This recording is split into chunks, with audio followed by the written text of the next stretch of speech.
சுமார் 2000 ஆண்டுகள் பழைமையான கோயில். இங்குள்ள மூலவர் பாபஹரீஸ்வரர் என்றும் தாயார் மரகதாம்பிகை என்றும் அழைக்கப்படுகிறார்கள்.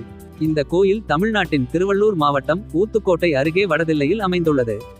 இந்த கோயில் சிதம்பரத்திற்கு சமமானது என்றும் சிவபெருமானை வழிபடுவது நமது பாவங்களை நீக்கும் என்றும் நம்பப்படுகிறது.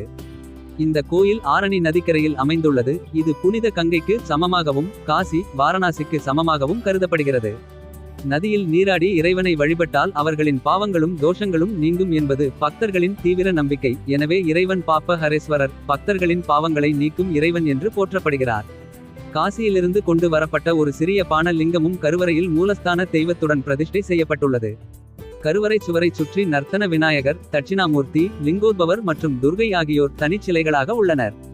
அன்னை மரகதாம்பிகை என்று அழைக்கப்படுகிறார். தெற்கு நோக்கி நின்ற கோலத்தில் தனிச்சன்னதியில் அருள்பாலிக்கிறார். விநாயகர், பாலதண்டாயுதபாணி, சுப்பிரமணியர், நவக்கிரகங்கள், நடராஜர் மற்றும் சண்டிகேஸ்வரர் ஆகியோருக்கான சன்னதிகள் கோயில் வளாகத்தில் காணப்படுகின்றன. லிங்கோத்பவர் என்பது சிவபெருமானின் ஒரு வடிவத்தை குறிக்கும் சொல்லாகும். லிங்கத்திலிருந்து வெளிப்படும் சிவபெருமானை லிங்கோத்பவர் என்று குறிப்பிடுகிறார்கள். இந்த வடிவத்தில் லிங்கத்தின் அடியிலே பன்றி உருவில் திருமாலும் முடியிலே அன்னப்பறவை உருவில் பிரம்மனும் காணப்படுவார்கள். சிவாலயங்களில் கருவறையின் பின்புறம் லிங்கோத்பவர் சிலை அமைக்கப்பட்டிருக்கும். லிங்கோத்பவர் புராண கதை. ஒரு முறை பிரம்மனும் விஷ்ணுவும் தங்களில் யார் பெரியவர் என்று வாதிட்டனர். அப்போது சிவன் ஜோதி பிழம்பாக தோன்றினார்.